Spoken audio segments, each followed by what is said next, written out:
തുടക്കം വിസ്മയ മോഹൻലാൽ ആദ്യമായി നായികയായെത്തുന്ന സിനിമയാണ്. അപ്പൊ ഈ ഒരു സിനിമ വിസ്മയുടെ ഒരു ഇൻട്രൊഡക്ഷൻ തന്നെയാണ്, അതിൽ വേറെ സംശയമൊന്നുമില്ല. സിനിമ പറയുന്നതും അത് തന്നെയാണ്. വിസ്മയമായിട്ടുള്ള കാര്യങ്ങൾ, സ്ട്രഗിളുകൾ, ഫൈറ്റിങ്, പെർസീവറൻസ്, ഈ സംഭവത്തിലൂടെ സിനിമ കടന്നു പോകുന്നു.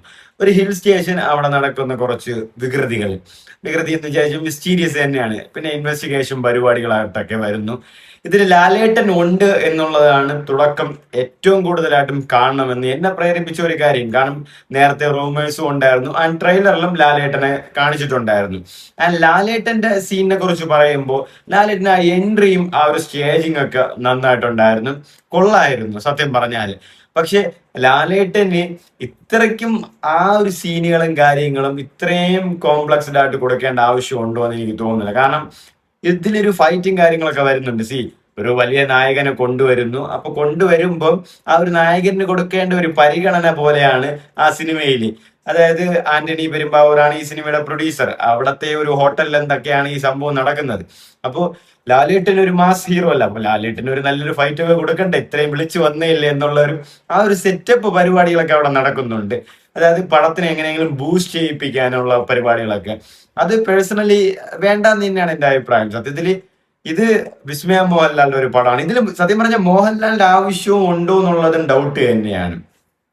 മോഹൻലാൽ ഇല്ലാതെയും പടം അങ്ങ് നീട്ടിക്കൊണ്ടുപോകെ പറ്റും. എന്തിനാണ് പിന്നെ പടത്തിന്റെ ഒരു ഹൈപ്പ് കയറ്റാൻ വേണ്ടി. ഇത് തീർച്ചയായിട്ടും ഈ നെപ്പോ പടങ്ങളെ നമ്മൾ ഒരിക്കലും തള്ളിക്കളയാറില്ല. ബട്ട് എന്നിരുന്നാലും ഇതൊരു നെപ്പോ പടം തന്നെയാണ്.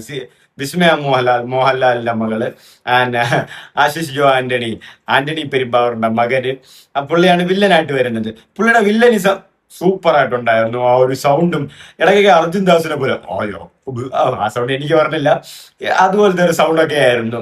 നല്ല വില്ലനിസം. അതായത് ഗ്യാങ് ഒന്നുമില്ല, ഒറ്റയ്ക്ക് എന്തും ചെയ്യും. ആരെ വേണം കൊല്ലും, ആരെ വേണം ഇടിക്കും, ആരുടെ അടുത്ത് വേണം മാസ് വേണം. അങ്ങനെ പുള്ളിയുടെ ആ ഒരു സ്ക്രീൻ പ്രസൻസും കൊള്ളായിരുന്നു. ആ ഒരു മുഖവും ആ ഒരു മുടിയൊക്കെ ഇങ്ങനെ കിട്ടുന്ന ആ ഒരു ആശിഷിന്റെ ആ ഒരു വില്ലൻ വേഷം നന്നായിട്ടുണ്ടായിരുന്നു. വിസ്മയം നന്നായിട്ട് തന്നെ ചെയ്തിട്ടുണ്ടായിരുന്നു. അതായത് ഒരു ആദ്യമായിട്ടാണ് അഭിനയിക്കുന്നത്, അതിന്റെ ഒരു പോരായ്മകളോ കാര്യങ്ങളൊന്നും ഇല്ലായിരുന്നു. വിസ്മയുടെ ചെറുപ്പകാലത്തിൽ ഒരു ഒരു ചെറിയ കുട്ടി തന്നെയായിരുന്നു. അത് നല്ലൊരു കാസ്റ്റിംഗും തന്നെയായിരുന്നു. വിസ്മയും അതുപോലെ നല്ല ഒരു അഭിനയമൊക്കെ ഉണ്ടായിരുന്നു. നല്ല സംസാരങ്ങളും നല്ല നല്ല രീതിക്ക് തന്നെയാണ് ആക്ട് ചെയ്തിട്ടുണ്ടായിരുന്നത്. വളരെ ഒരു മോശം പറയാനോ അല്ലെങ്കിൽ എന്തുവാടെ കാണിക്കുന്നതെന്നുള്ള ഒരു ഇതൊന്നുമില്ല. നല്ല ഫസ്റ്റ് ടൈം സൂപ്പറായിട്ട് തന്നെ വിസ്മയ അഭിനയിച്ചിട്ടുണ്ടായിരുന്നു. ഈ സിനിമയിലേക്ക് വരുമ്പോൾ പിന്നെ ഇടയിൽ ചിപ്പി വരുന്നുണ്ട്. ചിപ്പി നിങ്ങൾക്ക് അറിയാമല്ലോ, ചിപ്പിയെ കണ്ടിട്ട് തന്നെ വർഷങ്ങളായി. ആരോ ട്രോളിലൊക്കെ എന്തോ കണ്ട പോലെ ആറ്റുകാൽ പൊങ്കാലയ്ക്ക് എന്തോ വരും, ഒരു പൊങ്കാലയിടും പോവും, പിന്നെ കാണാറില്ല. പിന്നെ അടുത്ത പൊങ്കാലയ്ക്കാണ് വരുന്നത് എന്ന് പറയുന്ന പോലെയാണ് ചിപ്പി. അങ്ങനെ ചുമരിൽ തൂക്കിയിട്ടിട്ടുണ്ട്. ഞാൻ പറഞ്ഞില്ലേ, ആ തള്ളിരോമല സോങ് റിലീസ് ചെയ്തപ്പോഴേ പറഞ്ഞു ചിപ്പി പടാവും, അതിൽ വേറെ സംശയമില്ല. പിന്നെ സായികുമാർ അച്ഛനായിട്ട് വരുന്നുണ്ട് ഇതിൽ. പിന്നെ ഈ ഇൻവെസ്റ്റിഗേഷനുമായിട്ട് ബന്ധപ്പെട്ട് മനോജ് കെ ജയൻ വരുന്നുണ്ട്, ഗണേഷ് കുമാർ വരുന്നുണ്ട്, പിന്നെ ജാഫർ ഇടുക്കി, മിയ ജോർജ്, അങ്ങനെ കുറച്ച് ക്യാരക്ടേഴ്സ് ഒക്കെ വരുന്നുണ്ട്. വളരെ നീറ്റായിട്ടുള്ള ഒരു പടമാണ് കാണാൻ.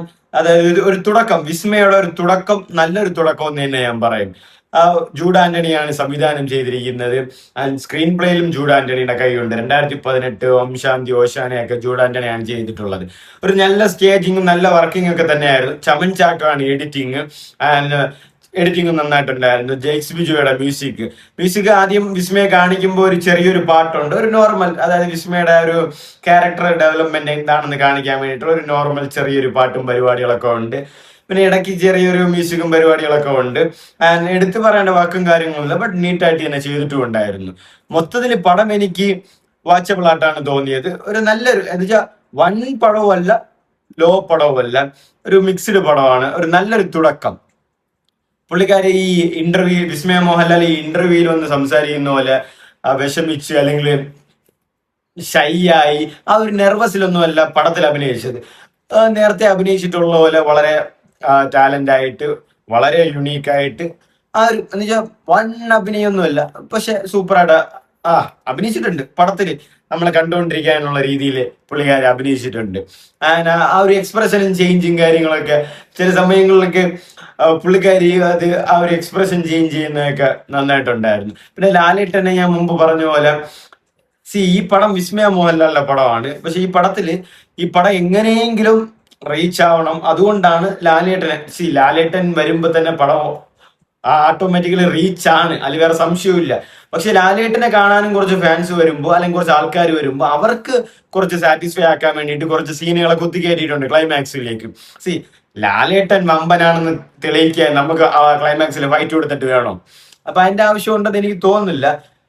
അത് പലരുടെ ഒപ്പീനിയൻ ആണ്, എന്റെ ഒപ്പീനിയൻ ആണ് ഞാൻ പറഞ്ഞത്. കാരണം ഞാൻ അങ്ങനെ സിമ്പിൾ ആയിട്ട് ഇങ്ങനെ പടം കൊണ്ടുകൊണ്ടിരിക്കുമ്പോൾ ലാലേട്ടൻ ആ ഒരു സ്റ്റേജ് വർക്ക്, ആ ഒരു മോട്ടിവേഷൻ, ആ ഒരു സംഭവത്തിലേക്ക് ഇങ്ങനെ ഒരു നല്ലൊരു എൻട്രിയിലേക്ക് വരുമ്പോൾ അവസാനം ഒരു ഫൈറ്റ് അതിന്റെ ആവശ്യമില്ല. ബട്ട് എങ്ങനെയെങ്കിലും ഒരു സെറ്റപ്പ് ചെയ്യാം, ഒരു സാറ്റിസ്ഫാക്ഷൻ കൊടുക്കാം, വരുന്നവർക്ക് ഒരു ട്രീറ്റ് കൊടുക്കാം എന്നുള്ള ഒരു മാപ്പിലായിരിക്കാം ജൂഡ് ആന്റണി ജോസഫ് അത് ചെയ്തിരിക്കുക. കാരണം ജൂഡ് ആന്റണി തന്നെ പലപ്പോഴും ലാലേട്ടന്റെ കോർ ഫാനാണ്, അങ്ങനെ ഇങ്ങനെയൊക്കെ. അപ്പൊ ആ ലാലേട്ടന് ഇത്രയും സർപ്രൈസിങ് ആയിട്ട് വരുന്ന ആ ഒരു ലാലേട്ടൻ തന്റെ സിനിമയിലേക്ക് വരുമ്പോ ആ ഒരു ഫാൻ ബോയ് ചെയ്തു കൊടുക്കുന്ന ഒരു ഗിഫ്റ്റ് അല്ലെങ്കിൽ ഒരു സന്തോഷമായിട്ടുള്ള ഒരു സമ്മാനം പോലെയാണ് എനിക്ക് ഫൈറ്റിങ്ങും കാര്യങ്ങളൊക്കെ തോന്നി. എനിക്ക് ഇതിൽ ഏറ്റവും ഇഷ്ടപ്പെട്ടത് വില്ലനെയാണ്, ആശിഷ് ജോ ആന്റണി പെരുമ്പാവൂർ മകൻ. പുള്ളിക്കാരൻ നന്നായിട്ട് ചെയ്തിട്ടുണ്ട്. ഒരു ബ്രൂട്ടൽ വില്ലൻ, നോർമൽ വില്ലൻ, അതായത് ദേഷ്യം അവന്റെ ഗ്യാങ്ങോ പരിവാരങ്ങളോ ഒന്നുമില്ല, ഒറ്റയ്ക്ക് വന്ന് അടിച്ചു തൂക്കിയിട്ട് പോകുന്ന ആ ഒരു സെറ്റപ്പാണ്. ആ സൗണ്ട് ഒരുപാട് ബാസ് സൗണ്ടുകളായി.